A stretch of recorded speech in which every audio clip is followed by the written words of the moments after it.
السلام علیکم ورحمۃ اللہ وبرکاتہ نحمدہ ونصلی علی رسولہ الکریم اما بعد۔ میرے بھائیوں اور عزیزوں، مرنے کے بعد انسان کی روح کیسے پکارتی ہے؟ محترم ناظرین، مرنے کے بعد کوئی شخص واپس نہیں پلٹتا، کوئی شخص واپس نہیں ہوتا، اس لیے ٹھیک مرنے کی کیفیت بتانا تو ممکن نہیں، البتہ قرآن و حدیث میں موت کی شدت اور سختی کا ذکر آیا ہے۔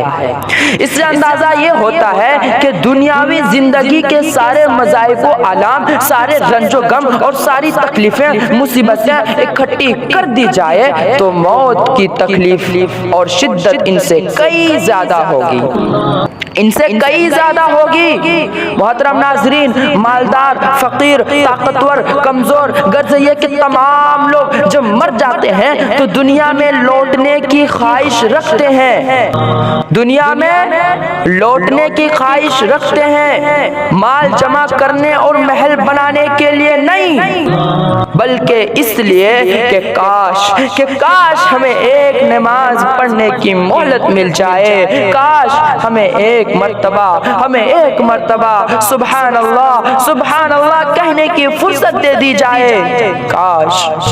لیکن اب ناممکن ہے، اب اعمال نامے لپیٹ دیے جا چکے ہوتے ہیں، روح جسم سے نکال لی گئی ہوتی ہے، زندگی کے مہلت ختم ہے، اب ہر میت اپنے اعمال کی محتاج ہو کر قبر میں پڑی ہوتی ہے۔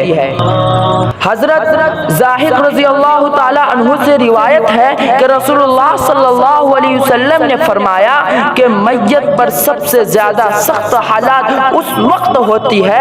وقت ہوتی ہے جبکہ غسل دینے والا اس کو نہلانے کے لیے آتا ہے، اس کی انگلیوں سے انگوٹھی اتارتا ہے، جسم سے لباس اتارتا ہے، سر سے عمامہ جدا کرتا ہے، اس کی روح بے چین ہو کر فریاد کرتی ہے، جس کی آواز جنوں انسان کے سوا سب سنتے ہیں، اور کہتی ہے اے نہلانے والے تجھ کو خدا کی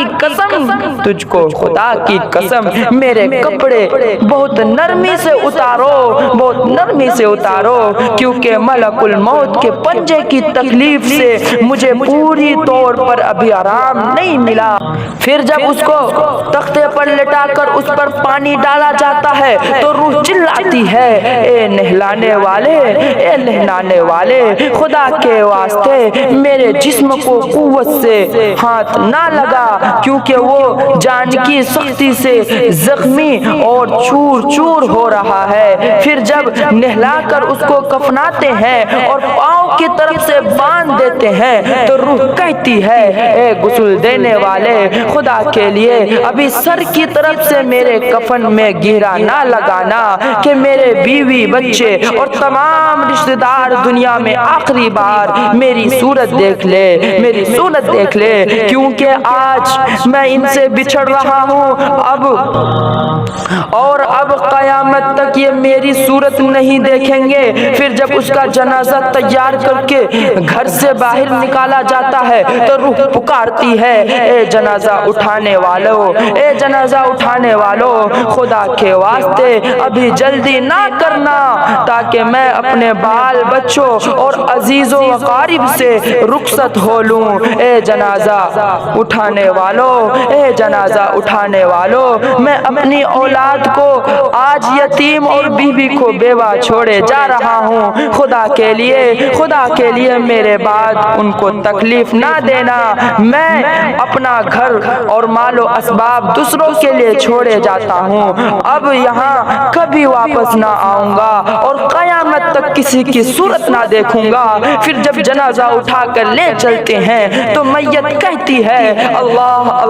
اے میرے بھائیوں، میں نے آج تک جو کچھ مال و اسباب جمع کیا تھا صرف وارثوں کے لیے تھا، آج ان میں سے کوئی میرے گناہوں کا ذرا سا بوجھ بھی نہیں اٹھا سکتا، ہر چیز کا حساب مجھ سے لیا جائے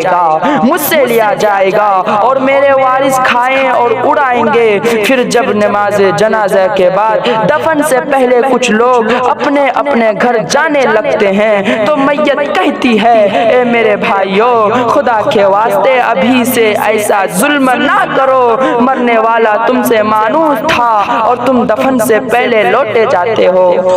پھر جب اس سے قبر میں اتارتے ہیں تو میت کہتی ہے اے میرے وارثو، او ترکا پانے والو، میں نے جو کچھ مال جمع کیا تھا وہ سب تمہارے لیے چھوڑا،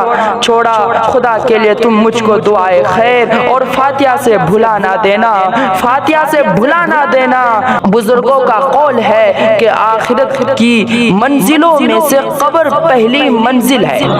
اگر اس منزل میں نجات پائی تو اس کے بعد کی منزلیں بہت آسان ہیں، اور اگر یہاں عذاب میں مبتلا ہوا تو آگے چل کر اس سے زیادہ سختی ہوگی۔ حدیث شریف میں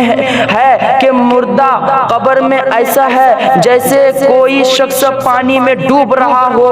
اور مدد کے لیے فریاد کرتا ہو۔ مردہ ہر وقت اپنے ماں باپ، بھائی بہن، اولاد اور دوست وغیرہ اپنے پسماندگان سے دعائے خیر اور فاتحہ کا منتظر رہتے ہیں۔ جب اس کو اس کے پسماندگان کی طرف سے کوئی تحفہ، ان کے گھر والوں سے کوئی تحفہ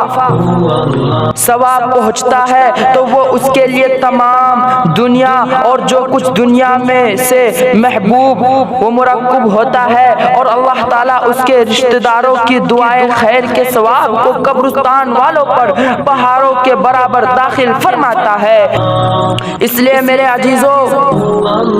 اپنے مرنے والوں کے لیے دعائے مغفرت کرو۔